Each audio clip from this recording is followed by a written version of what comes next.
Good morning. मैं हूं BK Singh और एक बार फिर से हर रोज की तरह शाही पाठशाला के daily hand retain current affairs में आप सभी का बहुत बहुत स्वागत है।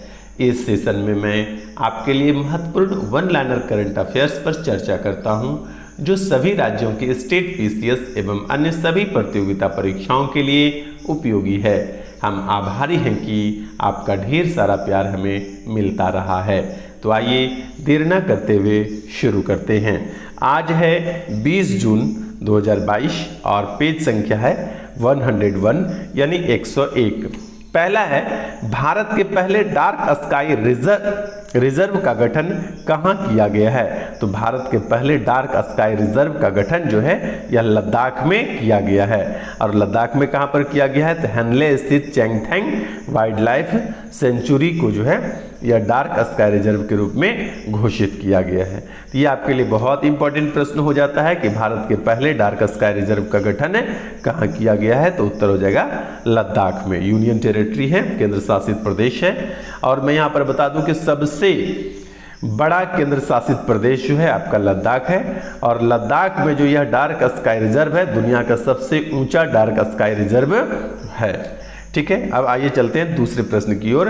भारत का पहला बैम्बू विलेज किस राज्य में बनाया जा रहा है? तो भारत का पहला बैम्बू विलेज जो है यह हिमाचल प्रदेश में बनाया जा रहा है। ठीक है, हिमाचल प्रदेश में बनाया जा रहा है। और किस जिला में बनाया जा रहा है? ऊना जिला, दीर्घऊ नुमा का ऊना जिला में जो है ये बैम्बू विलेज बनाया जा रहा है। और कौन सा स्थान है? तो घंडावल एक स्थान है ऊना जिला में। और ऊना जिला घंडावल हिमाचल प्रदेश में देश का पहला बैम्बू विलेज का निर्माण किया जा रहा है। आइए चलते हैं तीसरे प्रश्न की ओर।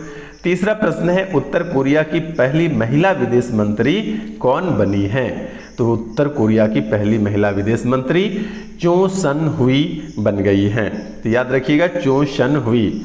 आप लोग को पता है कि चाइना, उत्तरी कोरिया, दक्षिणी कोरिया, जापान, इन देशों के जो व्यक्ति है उनके नाम कुछ इसी प्रकार से हुआ करते हैं। तो यहाँ पर उत्तर कोरिया की पहली महिला विदेश मंत्री का नाम क्या है? चो सन हुई। आइए नेक्स्ट है, संयुक्त राष्ट्र व्यापार और विकास सम्मेलन यानी अनक्टाड द्वारा जारी विश्व निवेश रिपोर्ट के अनुसार वर्ष 2021 में भारत प्रत्यक्ष विदेशी निवेश हासिल करने के मामले में किस स्थान पर रहा है?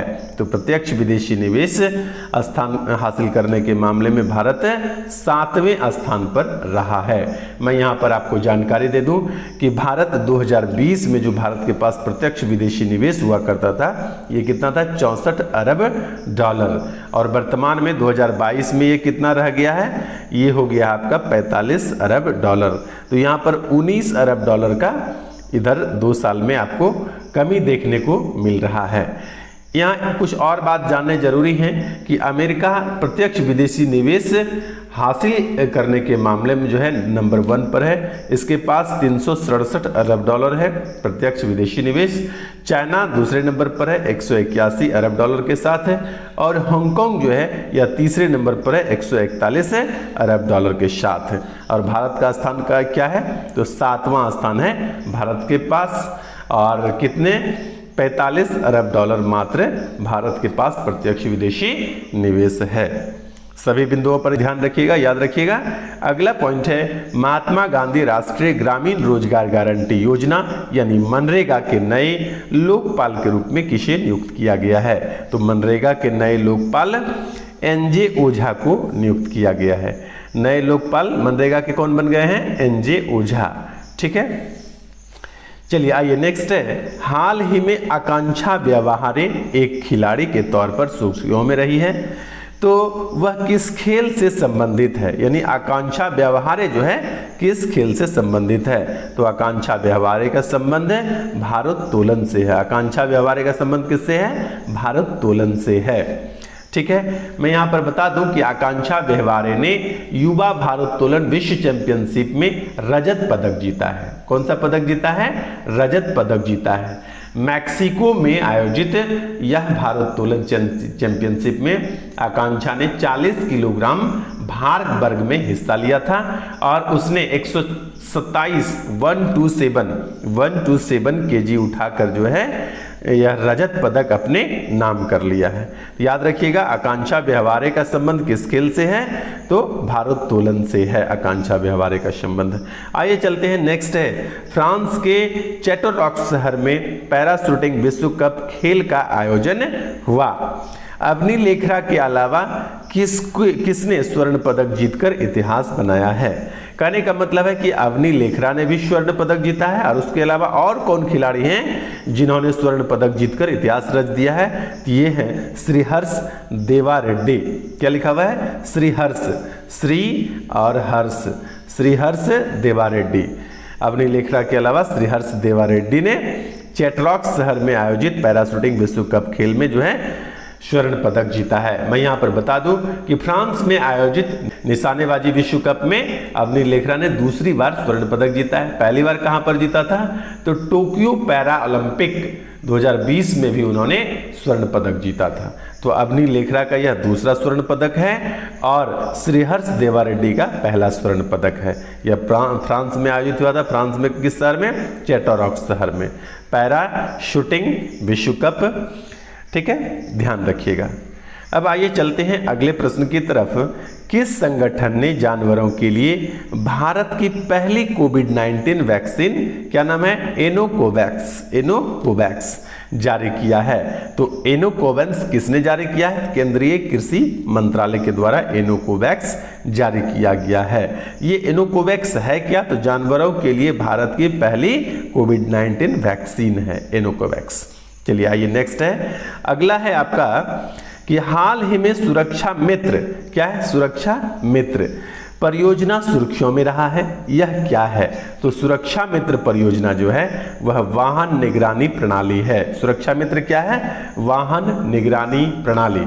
सुरक्षा मित्र योजना की शुरुआत जो है मोटर वाहन विभाग ने निर्भया योजना के तहत किया गया है। सुरक्षा मित्र योजना का जो शुरुआत है किस योजना के तहत किया गया है? निर्भया योजना के तहत किया गया है। और इसकी शुरुआत कहाँ से हुई है? तो केरल से जो है इस योजना की शुरुआत हुई है। सुरक्षा मित्र की शुरुआत कहाँ से हुई है? केरल से सुरक्षा मित्र की शुरुआत हुई है। और ये क्या है? तो वाहन निगरानी प्रणाली है सुरक्षा मित्र। आइए नेक्स्ट है, प्रधानमंत्री रोजगार सृजन कार्यक्रम के तहत अब निर्माण क्षेत्र के लिए कितने रुपये का लोन दिया जाएगा? तो रोजगार सृजन कार्यक्रम के तहत 50 लाख रुपये जो है लोन दिया जाएगा। यह राशि कितनी थी पहले? यह पहले 25 लाख रुपए थी, और 25 लाख से बढ़ाकर जो है इसको 50 लाख रुपए कर दिया गया है। तो इस प्रकार से प्रधानमंत्री रोजगार सृजन कार्यक्रम के तहत अब निर्माण के क्षेत्र में कार्य करने के लिए युवाओं को 50 लाख रुपये का लोन दिया जाएगा। उसके बाद अब नेक्स्ट है, विश्व शरणार्थी दिवस कब मनाया जाता है? तो विश्व शरणार्थी दिवस जो है यह 20 जून को यानी आज के ही दिन मनाया जाता है, विश्व शरणार्थी दिवस। अब आइए चलिए नेक्स्ट है, सैयद मोदी बैडमिंटन खिताब 2022 किसने जीता है? तो सैयद मोदी बैडमिंटन खिताब 2022 जो है यह पीवी सिंधु ने अपने नाम कर लिया है। पीवी सिंधु ने जीत लिया है। क्या जीत लिया है? तो सैयद मोदी बैडमिंटन खिताब 2022 से पीवी सिंधु ने जीत लिया है। अब आइए आज का अंतिम है, हाल ही में आयोजित नाटो शिखर सम्मेलन में कौन सा देश पहली बार भाग लेंगे? तो नाटो शिखर सम्मेलन में पहली बार जो भाग लेंगे वो देश है जापान। जापान नाटो शिखर सम्मेलन का सदस्य नहीं है, और जापान इसमें कभी भाग भी नहीं लिया करता था, लेकिन पहली बार होगा जब जापान नाटो शिखर सम्मेलन का हिस्सा बनेंगे, भाग लेंगे। नाटो का मुख्यालय कहाँ पर है? तो ब्रुसेल्स में है। और यह इसकी स्थापना, नाटो की स्थापना कब हुई थी? तो 4 अप्रैल 1949 को जो है नाटो की स्थापना हुई थी। तो बने रहिए शाही पाठशाला के साथ। आज के लिए इतना ही, धन्यवाद।